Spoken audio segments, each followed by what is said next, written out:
topic is the map in the brain.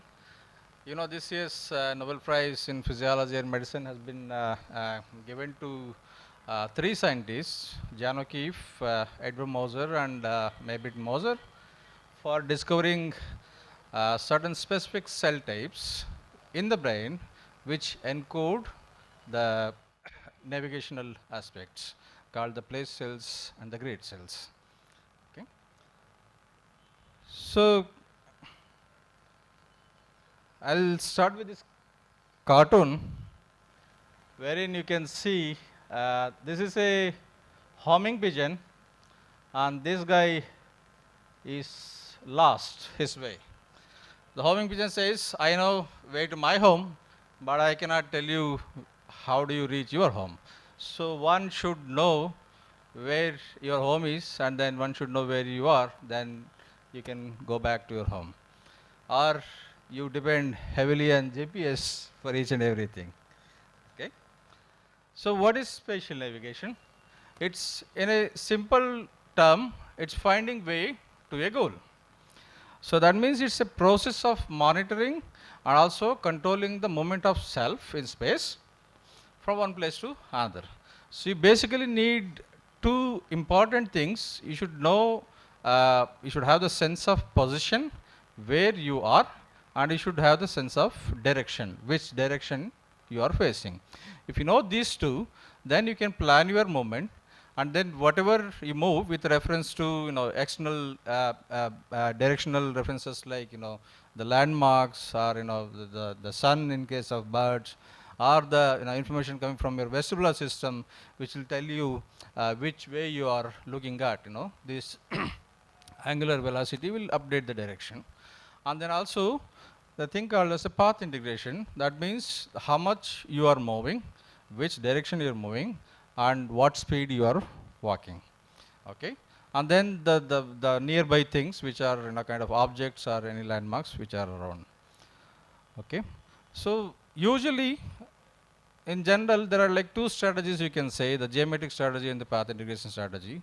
What it says is, geometric strategies, you can know your position by comparing where you are with reference to the landmark. I know I am standing this much distance from here. If I go, okay, I am standing that much from that pole. If I go there, I am standing from that much distance from that Eiffel Tower, you see. But for that you will have to keep knowing each and everything and have to have a map of everything. Or you can also use your self-generated motion cues, like how much distance I moved from here to there, and which speed I went, or where I took a turn. Okay, that's the path integration. But it cannot be done in isolation, because if you depend mainly on the landmark-based geometric strategy, you need to have map of each and everything. That's impossible. You cannot have that many information stored. Or if you base your navigation only on the path integration, then it will lead to accumulation of error. So that means even if I close my eyes, if I go say 10 steps, take a 90-degree turn, go another 5 steps, and then turn, I can come back here. I can do that, but over a period of time, if I don't correct my position, I'll be offset. That's what has been shown here. It's been checked in different species, including humans. This here is the starting point. You walk this much distance, take a turn, and then you want to try to come back. You're not going to come here. You're going to go offset from that. That's because of the accumulation of error if you don't have any other external cues. So the best way for successful navigation is combine these two strategies, wherein your position is continuously updated from whatever you are going, so the self-motion cues, and frequently calibrate with, okay, how much offset I am from the landmark. You get corrected, so you can successfully navigate in any space. For that, you can just momentarily have that map. You don't need to make different maps. So various regions within the brain are involved, like mainly the entorhinal cortex and the hippocampus. This is the human brain, where you can see the hippocampus and the entorhinal cortex, and there are many different circuitries involved. Let's go in detail. Before that, I'd just like to say what the brain is. Want to look at the facts of the brain. basically weighs around like 1300 to 400 grams. It's a big weight, but you don't feel it because of the buoyancy created by the fluid in the brain. And it's actually less than 2.5% of your whole body, but consumes almost like 20% of your energy. Okay, that's because of the heavy workload which happens in the brain. It needs a lot of energy, and the energy comes from the glucose and oxygen through the blood streams. Okay, what do we have in the brain? If you just look through the cross section of the brain, this is what you see. You might have heard about this gray matter and white matter.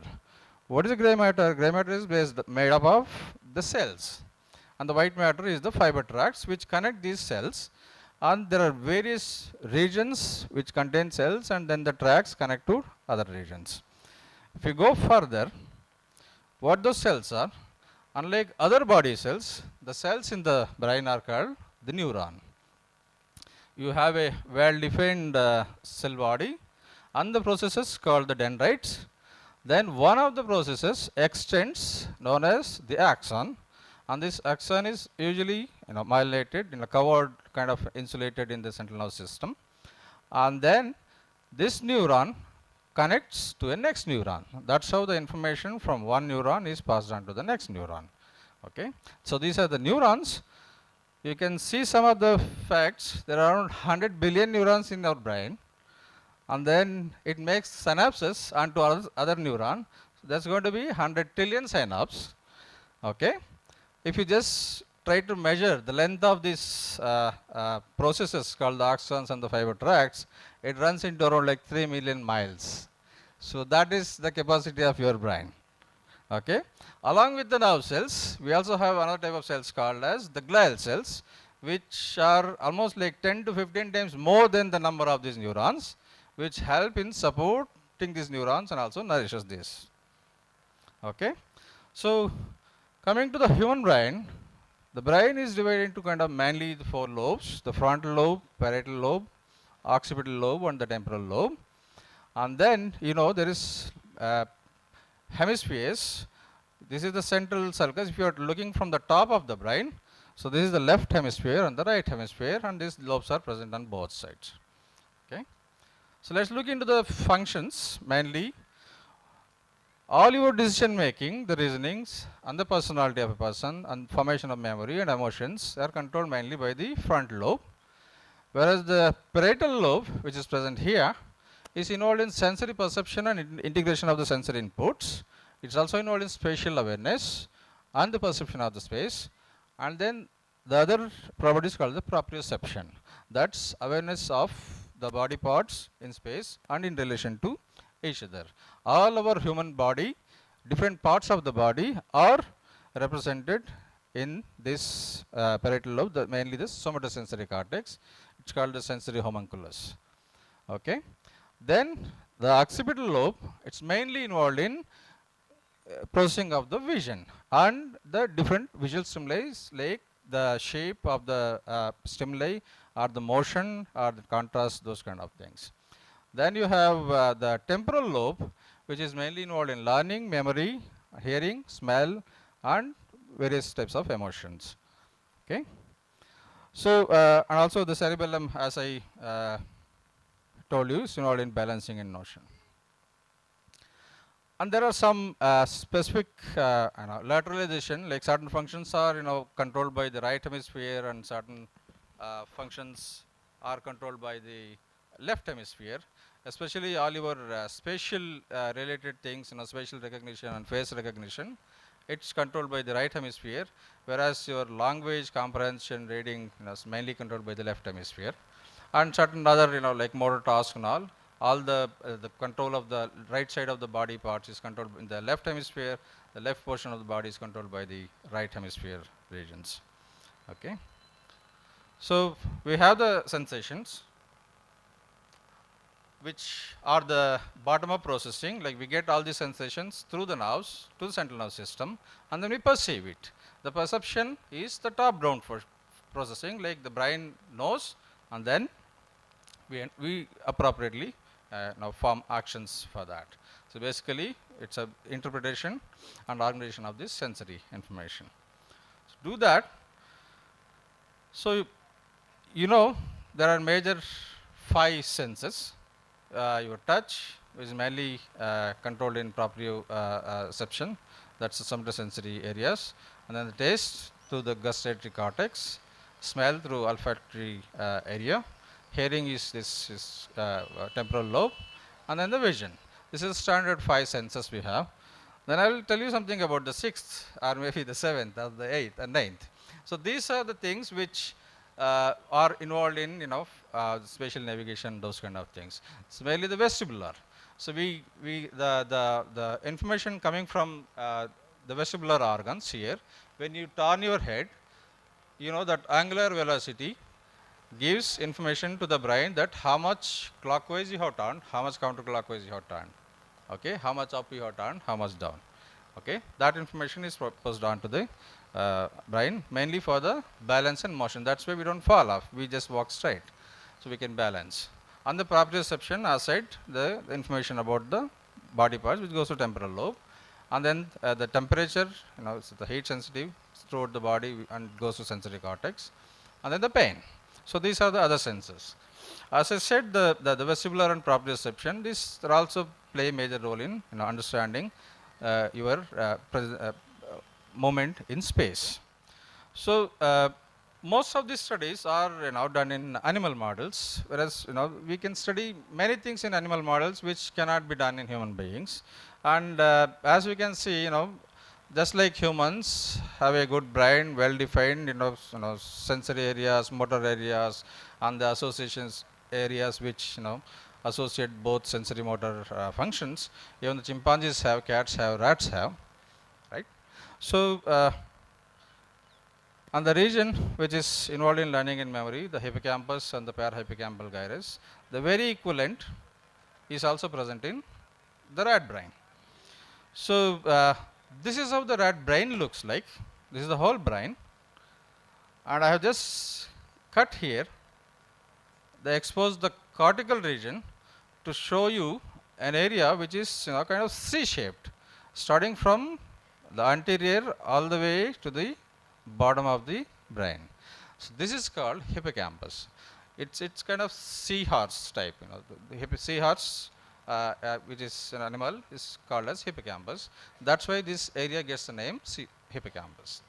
Okay, so this is where lot of studies have started, and then we know many things and the role of hippocampus in learning, memory, and especially spatial learning and memory. Okay, so here is an animal where you can implant electrodes into this particular area and then record the activity of individual neurons. You can record large number of neurons at a time. You can record hundreds of neurons and then see what is happening. So this is what has been done way back in 1970s by John O'Keefe and his colleagues, wherein they have shown, suppose this is an area, say a circular arena. Within this area the animal is moving.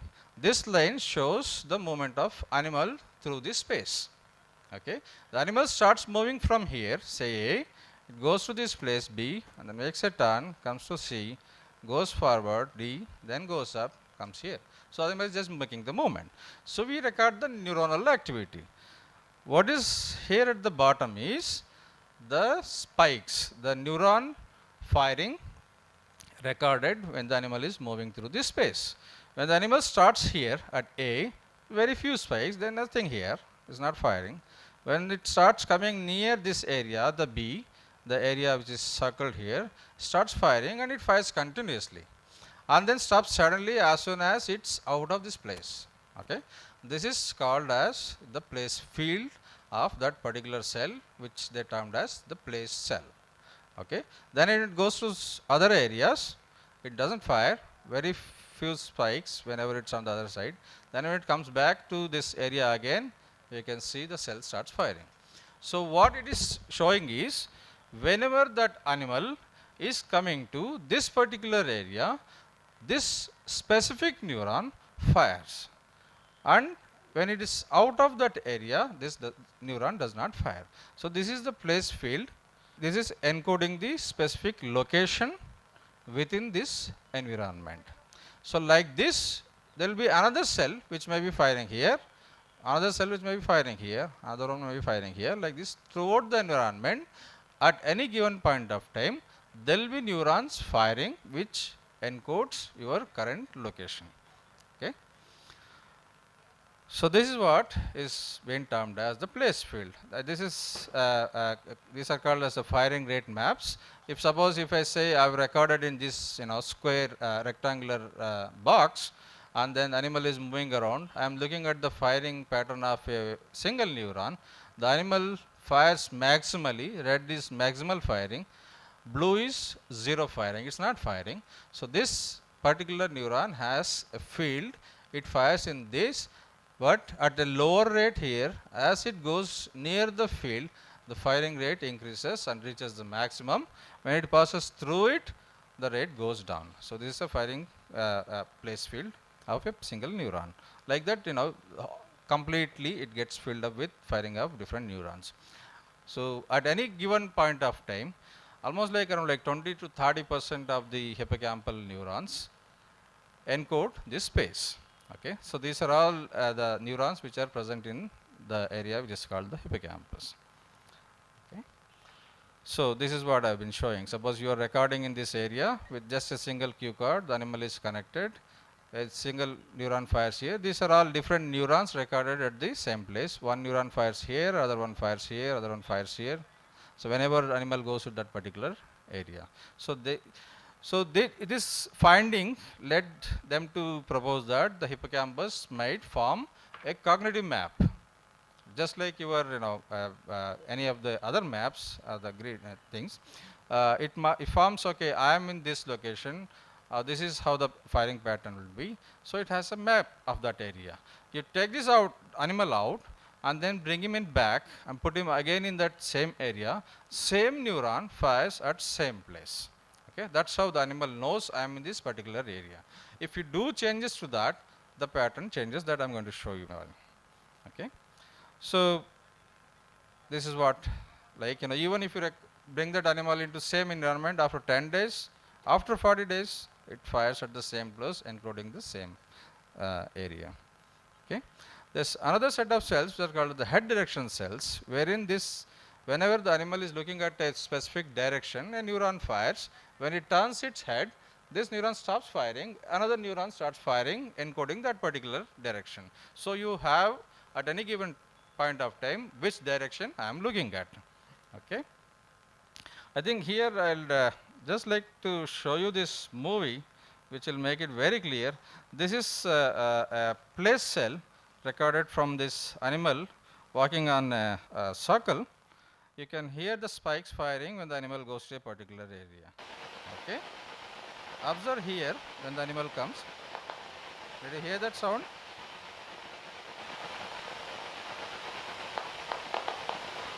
So that's a place field of a single neuron. In all other place, some other neurons will be firing like that. So every place is encoded by firing of a single neuron. This is from one single neuron out of billions of neurons we are recording there.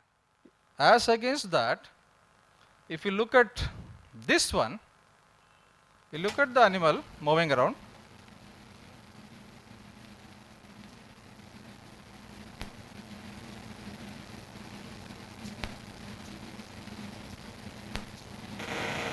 Did you hear that? When the animal is looking at this direction, SL is firing. When it turns in a different direction, it doesn't fire. This is called the head direction, and this one will fire whether the animal is here or here or here, irrespective of location. As long as it is looking at a specific direction, this neuron fires. So encoding that you are looking at that direction. In the same way, the cells are firing in all the directions.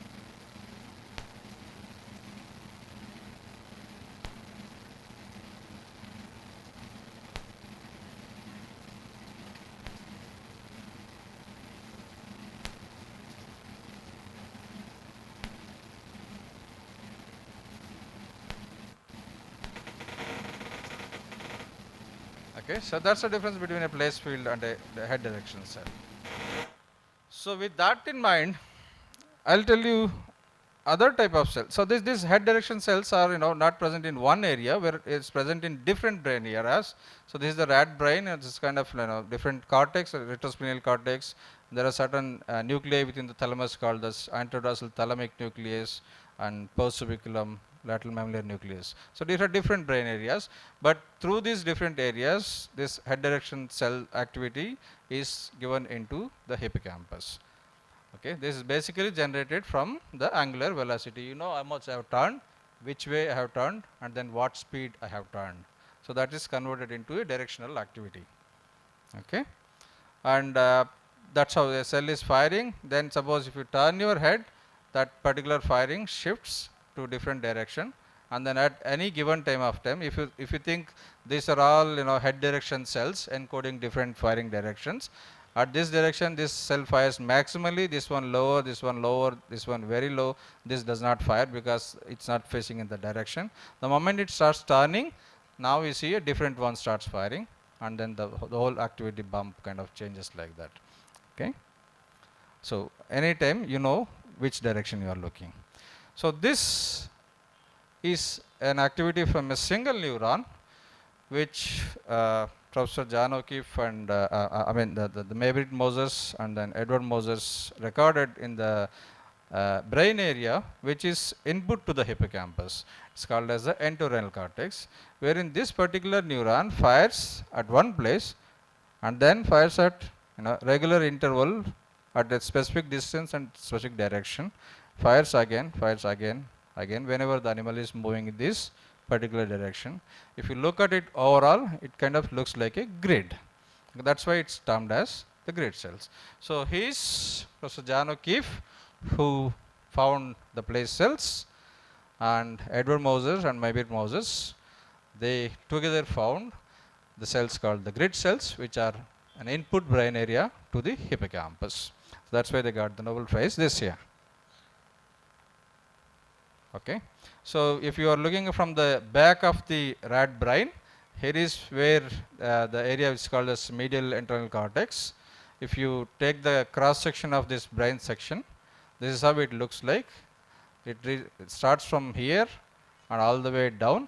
If you keep recording from any of these neurons, this darkly stained line you can see, that's a group of cells in the medial entorhinal cortex, and this is the hippocampus here.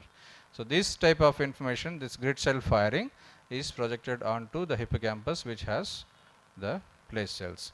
So this is just mimics your map. So grid cells are basically giving you the information about the spatial coordinates, whereas the place cells are encoding the specific location, and the head direction cells will give you information about the direction. Okay, so this is how it looks like. Suppose the animal is recorded in this big area, it keeps moving, you have this pattern. So this is one cell which is firing at this. What about if the animal steps one step forward? Okay, if you take that as a red cell, another cell, green cell, starts firing in the same direction, same fashion. You have another cell, blue, fires. So at any point you have different cells firing continuously, and the moment it comes to this place, again this red cell fires. So it fires in a very equilateral triangular fashion, ultimately giving a pattern of a grid. Okay, and what happens, suppose if I am recording in kind of this rectangular area, if I extend this to a bigger, one side I extend it, what happens? The same pattern starts firing again. So they don't extend this firing, they kind of expand and then starts firing. So any time animal knows I have moved this much distance, I have moved in this direction, it's very, very clear metric information of the space. Okay, if you extend the other way, it's same thing, same pattern comes. This is in case of the grid cells. And suppose, as you might remember, I had a cue card in one of the place and record the animal, and then if I move that, say 90 degree and put the animal, now the animal, say in first session it was knowing, okay, the cue card was in the north direction. Now if I put it at east, if I record, the animal thinks this is north. So the whole representation of this kind of grid firing kind of rotates. The animal gets biased, and then it thinks this is north, because that's how the landmarks control the firing of your grid cells. So that this is mainly controlled by the directional input, which says, okay, this is actually north, because earlier north you had a cue card. Suppose if you record and you move that cue card in front of the animal, this does not happen. It won't change. Animal knows, okay, I am here, you are just moving it. So if you take out the animal and put it back, then it gets turned. And then if you do this, same position cue card, it fires at the same place. Okay. So it gets controlled by the external cues control the orientation. And suppose you have a light, dim light and recording, you switch off the light, it's complete darkness. Even then the animal which is moving around keeps moving, and the firing pattern remains same. So because the animal is walking, it knows how much it's moving, which way it is moving, it will keep on firing at the same fashion. So this is from individual neurons. This cell fires in the light. If you switch off the light, it still fires. Put on the light, it's the same. There is no change in firing pattern if you look at these conditions. Even in darkness, these grid cells fire. Okay. Not only that, you might have seen the distance between these peaks. If you have a grid cell at this most dorsocaudal region, this is the uppermost region of the back of the rat's brain, you find this kind of firing, a very fine scale grid. If you start the cells which are kind of little lower, it's called the intermediate region, the distance between this firing vertex increases. If you go further down, and then if you look at the cells, these are also grid cells. Here the firing distance between these peaks is more. So at that moment you know the spatial coordinates in a finer scale and also in a larger scale. This type of input is provided to the hippocampus. Okay, so let's see what happens in hippocampus. As I just told you, if you record a grid cell, it gets controlled by the landmarks. If you are recording from a place cell, which is encoding a specific location here, and then you rotate the landmark and then put the animal back into that environment and record, this place field also rotates. Now the animal thinks, okay, I am facing this direction because of the cue card that gets controlled. Okay, the same thing for this another cell, this also rotates. You rotate the cue card clockwise, the fields also rotate clockwise. If you look at the head direction cell, this is called as firing rate polar plots. This fires in this particular direction, and then in other directions, suppose if you say like 0 to 360 degree, it fires only at this particular degrees, and in all other directions it's not firing. That's why there is nothing shown here. So if you do this kind of experiment, this cell also kind of rotates. Now it is firing at this direction. Okay, but that's a very simple way of looking at what happens to if you have a single cue card. Suppose if I let the animal walk on a track with very distinct features, like here the animal can see visually distinct pattern. Not only that, it can feel. I have a sandpaper here, a soft cloth here, stripes here, and then different cardboard paper here. So the animal can feel the texture. The proprioception tells you are here, you are here, you are here versus other areas. And then it can also see. It looks differently. So the animal is making rounds on this track, and then we have a circular curtain wherein you put this distal landmarks. Put some landmarks, big ones that the animal can see. You train the animal like this. Animal knows, okay, when I am going this way, I will see this. When I am going, in this direction, animal cannot see these landmarks. It will see some other landmarks. It forms an association, and then it knows the moment you put in there, it knows, okay, I am here in this place. So in this condition, if the well-trained animal, you do manipulation. What you do, you just rotate this track by say 90 degree counterclockwise, and rotate this landmarks 90 degree clockwise. So there is a 180 mismatch between this and this. When the animal comes here, it's no longer is going to see this, it's going to see some other landmarks which was here. So it kind of animal knows, okay, I'm in a different place. So what will happen now? So this is place field firing, like two cells. and these are two head direction cells which are firing at this direction and other direction. These are all recorded together, and you have another head direction cell which also does the same thing. You record any number of head direction cells, you will only see this because of a property called as the attractor network. Okay, that's a different issue. But whereas if you look at the place fields, this place field, okay, let's go with this one. Now this is firing here. So the place field, this cell has rotated and started firing here, just like the head direction cell. And then if you put back in the standard configuration, it fires here. So it's going with whatever the moment of the landmark is. Whereas if we look at this cell, this is firing at like 90-degree counterclockwise. That's because it gets controlled by the things which walks on because of the proprioceptive and visual inputs it is getting. So hippocampus does many more of these kind of things which are called as remapping. Okay, and not only that, if the animal is moving one lap, second lap, third lap, fourth lap continuously, what will happen over a period of time? You went through here. The moment you are reaching that place, you predict, okay, next moment I am going to be there. So the place fields and also the head direction cells, they predict next moment I am going to be there. How will you code that? The cells will start firing earlier and earlier. Okay, so that's what will happen here. So say suppose this is how the animal is moving in this direction, say linear track, or in a circle is cut into make a single line. It's firing like this in the first lap. Second lap it starts firing like this. Third lap starts firing even before. Fourth even before. So because of the inputs coming from other areas, if you look at the last lap, it maybe start firing somewhere here, whereas in the first lap it started firing here. The animal predicts its sequence moment in future and starts encoding that even earlier and earlier.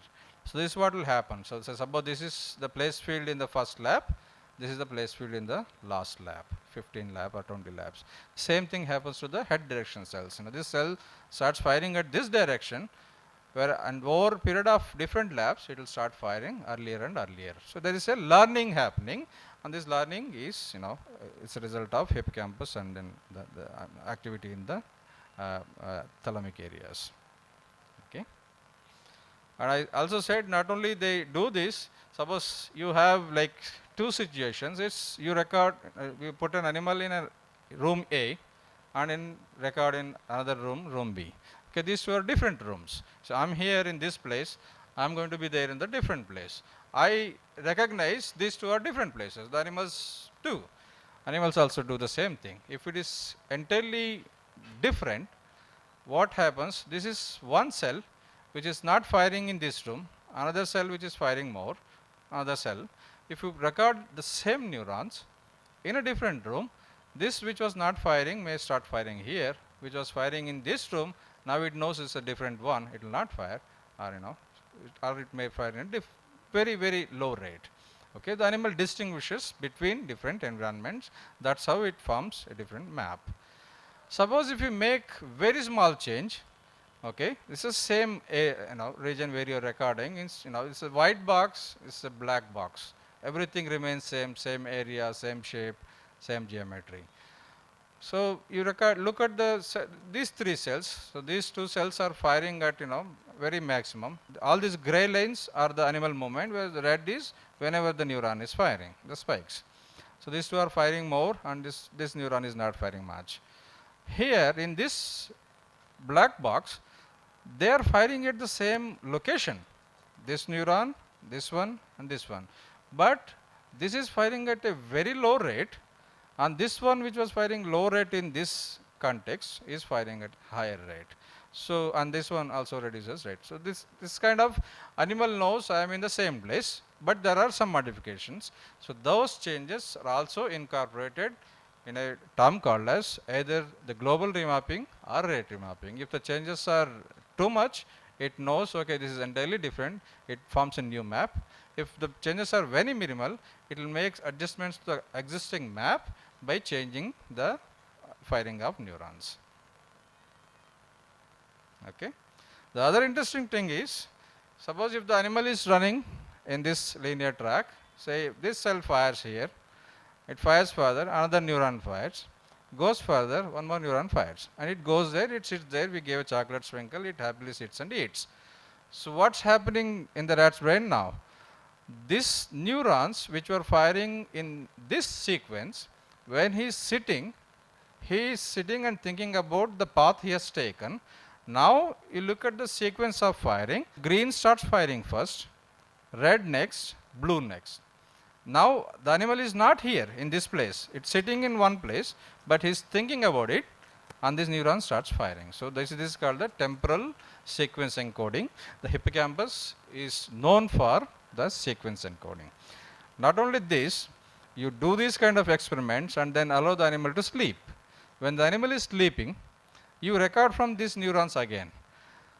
If the animal has gone through in this route, okay, now during sleep, there will be sequence replay, but not in reverse order, but in the same order. This neuron fires first, this neuron fires second, this neuron fires third.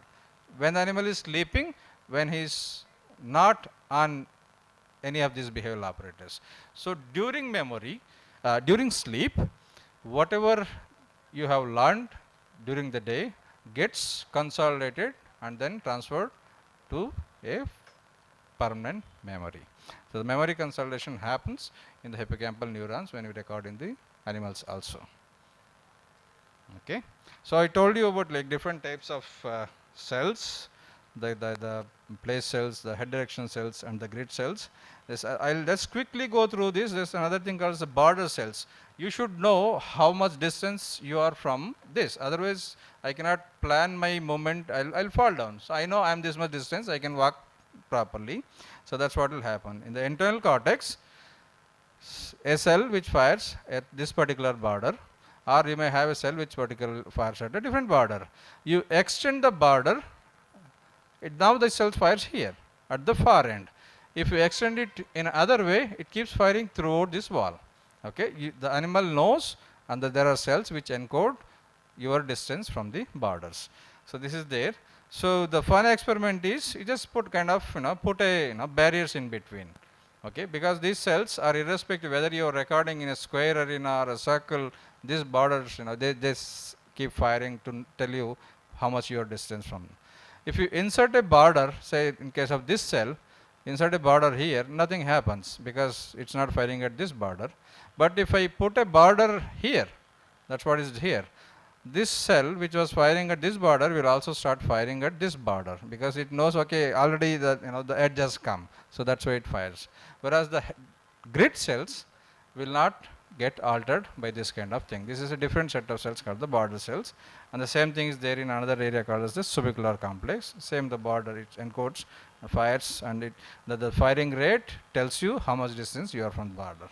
Okay, if you record in a smaller area and then you record in a bigger area, you get this border cells firing. Put a insertion in between, it gives you another things, there's a border, or make it a very big, it shows. You record, put two platforms together, record, and then separate them. Now it's firing here and here. So there are two regions, subiculum and the internal cortex, which tells you information about the border. Okay, if I want to put everything together, this what will happen. So we are walking, we are getting the idiothetic information, the self motion, how much distance I move, what direction I am moving. Okay, the directional cells, the grid cells which gives coordinate systems, and then you get the external information about the operator's boundaries, or which direction you are. That's the boundary cells here. And then this information, and then there's another thing which I did not say is the information about what is there in the environment. Okay, there is a podium here, there's nothing there, there's another podium there. So I know there are cells which encode that also. This information comes to hippocampus, which will form the map. Okay, so basically there are information about where of the space and what is there in the space. The objects in that space gets into different parahippocampal regions and then to the hippocampus. Okay, this kind of hippocampus gets this kind of information, makes its own computations, compares and gives out a output to the back to these areas. Okay, and this kind of activity has been recently identified in mice which are just 15 days old. This is P15 mice, P15 rat, wherein you can see the directional activity which is recorded in these rats. And the grid cell activity is at like the rat is born 16 days, you find this kind of activity. The place cells are just there at like 17 days after birth. This is very in the initial stage. As the animal starts moving, you have this activity. Okay. And what is the relevance to the humans? That's the obvious questions. And you might see this, why I have this taxi here? That's exactly what. So there is a good study, it's done in a long back on the London taxi drivers. The London taxi drivers know each and every corner of the London city. So if you take them and do imaging, so MRI imaging, this is what you will see. As experienced driver he is, his hippocampus volume is larger, especially the posterior hippocampus, which is supposed to be the storage of this spatial information, whereas the anterior one is required for learning the things because he has already learned. So there is decrease in the anterior portion of the hippocampus, whereas the posterior part of the hippocampus is enlarged. And is there a way you can look at single neurons, because this is an activity over a large area of the hippocampus. Single neuron recordings, it's impossible to do in humans, just like what we do in animals.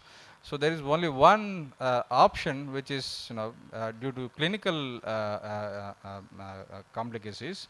The epileptic patients, which are hard to treat with usual medications, they are advised to have these electrodes implanted in their brain to understand and find out where exactly this epilepsy is starting, so that the surgeon can go and then specifically treat that area.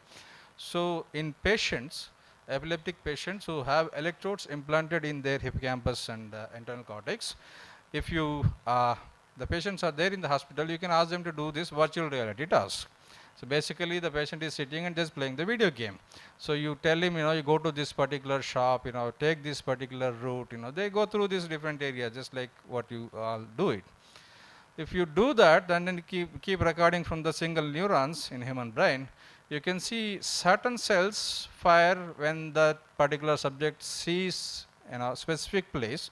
When he is at a different place, it does not fire. When he comes back to same place, it fires again.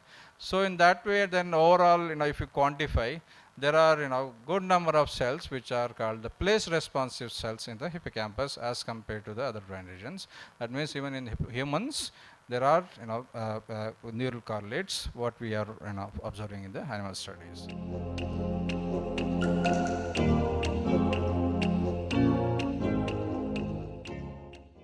Question 1.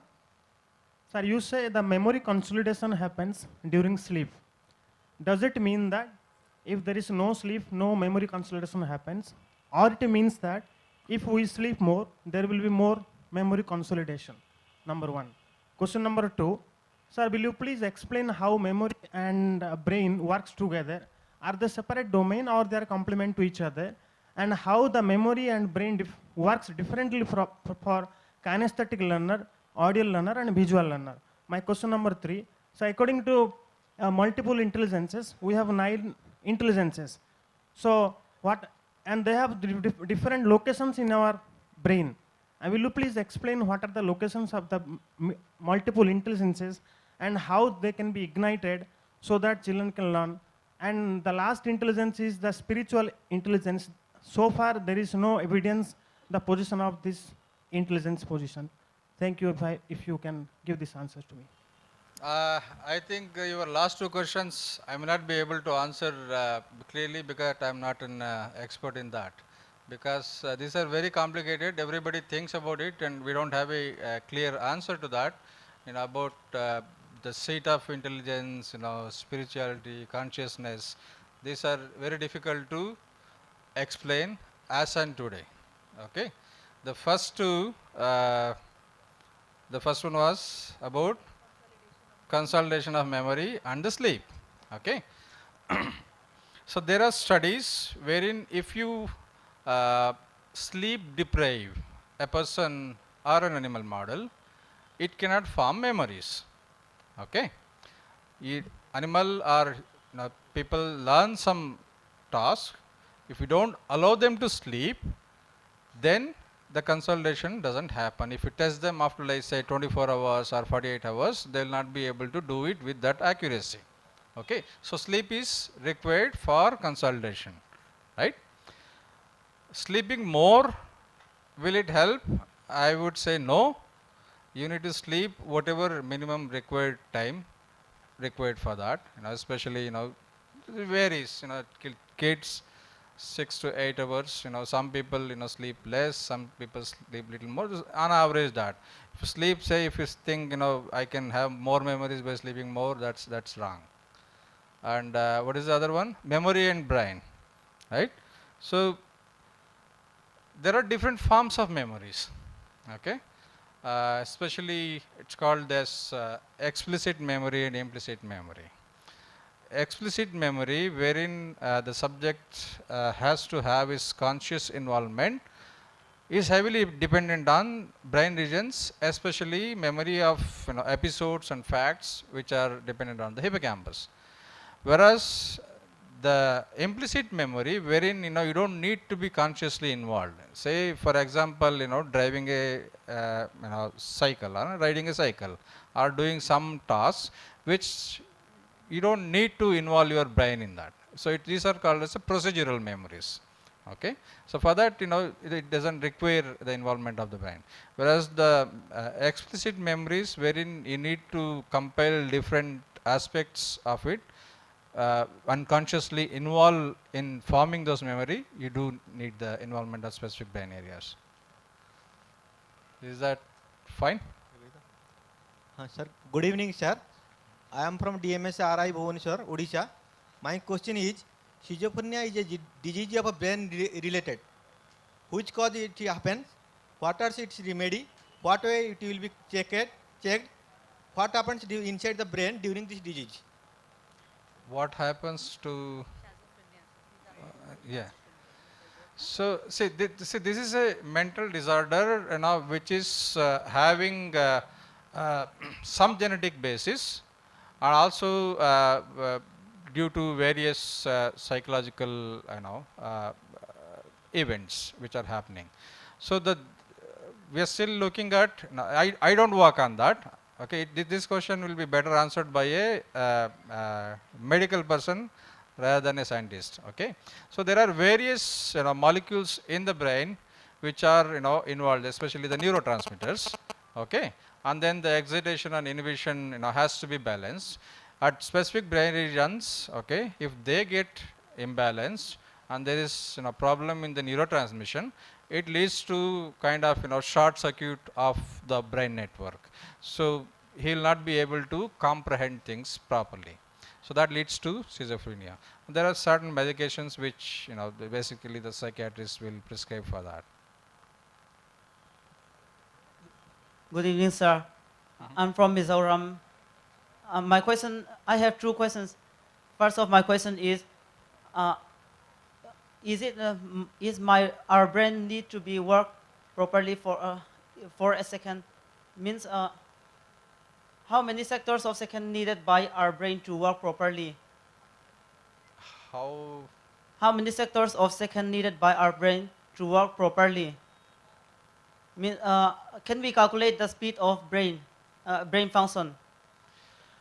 See, basically, practice makes man perfect. Okay, so the more you practice, it definitely improves. But to some extent, you can do whatever you have, the intelligence or the way you do things, memory. There is a kind of range. Okay, if you use your brain properly, and then the best thing is suppose you do exercise. What happens during exercise? There will be a lot of blood flow. There will be a lot of blood flow to the brain. Your brain regions will be more active. Okay, and then it kind of improves your functioning of the brain. So in that, it might help you do things little faster as compared to the one who is very lethargic. Okay, but you cannot completely change very dumb person into an intelligent person. Okay, that's why when there is developmental problems, to some extent that person can be made self-sustainable to do his regular routine things, but cannot be made to be a normal person. There is a limit to the plasticity of the brain. Thank you, sir. I am Dr. Baijanti Mala from Odisha. So my question is, sir, nicely you have just analyzed everything about the brain which is unseen. And again, my question is that, sir, a 4 years child, it is nothing but a coding system is there inside the brain, I think. So this is just like your computer or anything like that. But a 4 years child can chant Vedas. Is it, he has only 4 years experience, Veda is away from the child, then how it is possible that a child of 4 years can chant the big slokas from Vedas? Can you just, sir, tell something about this? These are kind of some exceptional cases. If you just look at anything we look at is what is the normal way. Okay. Very few people, I think you might have seen very recently there was a small boy, Kautilya, who was being interviewed in Aztec and all. He was telling everything, whatever you ask. And at that particular age, whatever usual kids learn, he is well above that. But that is an exception, maybe 1 in 10 lakh or 1 in million, something like that. Sir, thank you. So, Sir, about Vivekananda also, that is one exceptional thing. He was in the he has IQ of more than 200, Yeah. better to say. Yeah. Then it was also a miracle, or brain functioning is there. Some kind of cells are responsible no, for definitely, all no, definitely. See, you can say you can call it as brain power. these? Yeah. Okay, So so there is a range. Okay, at this particular age, this is what you have. That's the normal range, and then as you age, you will acquire information, and then you have more qualified and more informative, and then you can express it possibly. Sir, But some people who are exceptionally great, that I don't think anybody, not everybody cannot get into that level. Sir, can you just, as you are working with this brain and function of the brain, you might have seen the cells inside the brain. And is there any change inside their brain, or that is, what is that? How something is special? Why not I? Why not you? Why not others? If this is, the gene is there, or something is there, or cell is there, then can we not just have a experiment with that to have more Vivekanandas, more people of Kautilya or something like that? Can't we do that like that, sir? Yeah, so there are certain animal experiments we do. Suppose you have an animal which is just doing regular things, and another animal which is doing lot of things. If you look at the plasticity of the brain, so the brain, as I showed you, the neuron has structures called as the dendrite, and then different proliferations. So that connections between neurons, the synapses, and also the strength of those is increased. And also there is an increase in the arborization of the neuronal architecture, because there is no increase in number of neurons in any brain. There is only an increase in the architecture of the neuron that is observed following a lot of exercise, or if you subject something to chronic stress, these arborizations will slow down, resulting in deficits in learning and memory. So that is possible. Sir, the neuron which we are studying, is that randomly chosen, or if it is not randomly chosen, then what is the technology which allows us to select any one particular neuron out of so many and study what it is doing? We are not selecting neuron. We are recording from a brain region. Okay, all the neurons within that brain region, say suppose hippocampus, I said place cells. All the neurons are probable place fields. Right now we can record only couple of them. I have electrodes which are around like 25-30 micron thickness, which are implanted. Say instead of 1 I can have 2, I can have 10, I can have 20, I can have 100. Even then I'll be maybe recording fraction of the neurons which are there.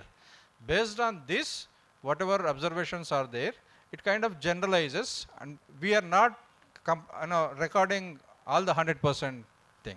We are only sampling a bit, but it holds true for the whole network. Dr. Doraswamy, it was a wonderful presentation. On 6th of October, when the Nobel Prize was announced, the citation said that all the results of doctor and his wife and this from UK, they have a long-term implication on the Parkinson disease, and there may be some sort of an answer to Parkinson disease through these researches. Can you throw some light on this for our dear students who were there yesterday also and day before? Yeah. That what is the relevance of these researches on Parkinson disease in human beings? Thank you. I think one correction, it's not Parkinson disease, this is Alzheimer's disease. Okay. Alzheimer's disease is, you can say, an early dementia. So usually as we age related memory deficits occur, dementia happens at like very late age. Alzheimer's is a progressive neurological disorder wherein he get a dementia at the age of say 45, 50, 55. That's not the age to have a dementia. Dementia is basically loss of memory. He cannot make any new memories. So in this Alzheimer's disease, what happens? There is degeneration of neurons in entorhinal cortex and the hippocampus, two main regions which are involved in learning and memory. Spatial learning and memory is one part of it. There is a lot of learning we do. We recognize face, we identify objects, we remember things. Okay, all these things are done in these brain areas. In Alzheimer's, what happens? The neuronal function is lost at a very early age. He cannot identify people. He cannot do his day-to-day things, and they get lost. You always have to have one person with him, otherwise they'll not be able to remember any place or anybody. So knowing this type of activity in the brain, suppose if I know, okay, at say one particular brain region, say internal cortex, this is what the type of activity should occur, which results in this kind of activity in the hippocampus. If we know the normal functioning, maybe we will be able to treat those patients by trying to correct what is not normal in them, what has gone bad. So that's a very remote, long-term goal of understanding what is basically happening. So we need to understand the normal functions, then we can understand what is happening there. If the network activity is lost, they will not be able to identify. So, and then try to find ways to treat those kind of deficits. Sir, I have two questions. First one is, if we carry out an experiment in which there are two students of same age and we provide the similar conditions, then if we study the sleep, one student feel freshness in 4 or 5 hours after sleeping, but second one feels freshness after 8 or 9 hours. If we maintain the other conditions which we control or remains the same, then what are the factors which are responsible internally which controls these factors? Now second question is, can we somehow format our memory? Somehow? Format our memory, brain memory.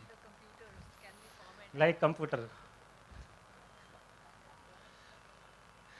You can format your memory, just by, doing it often. Okay, keep doing the same thing, read the same thing, your memories are formed stronger. See, once you form a memory, it's not lost. Okay, there are certain things, which are, accessed and then turned into a long-term memory. You don't lose those memories. Only the memories which you have formed, which are not accessed more repeatedly, those are the ones which get lost. And your first question, 2 persons, you cannot control everything. You can control everything except the genetic makeup of that person. Okay, even if you take say identical twins, these two will have different behavior. Your behavior is the outcome of your genetic makeup, which is inherent, and then your interaction with the nature outside. Okay, so there is no way two person can be same.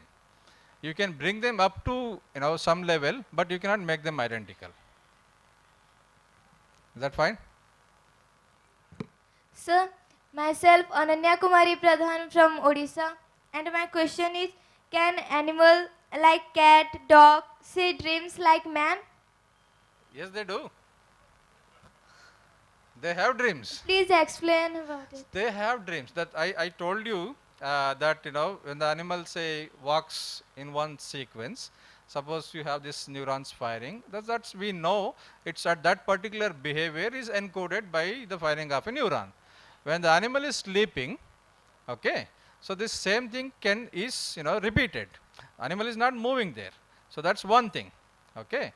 And then just like because this is an activity usually during REM sleep, when you dream, what will happen, you might recall certain things which has happened during the day. You might have observed that, okay. And there are other things happen in dreams also. The same thing happens in animals also. We can there is sleep in animals is divided as slow wave sleep, and that's called the non-REM sleep. REM sleep, where that's called the paradoxical sleep, wherein you dream. So animals do dream. We can record the the electrical potentials when the animal is looking. We can identify when it is dreaming. What is dreaming, we cannot.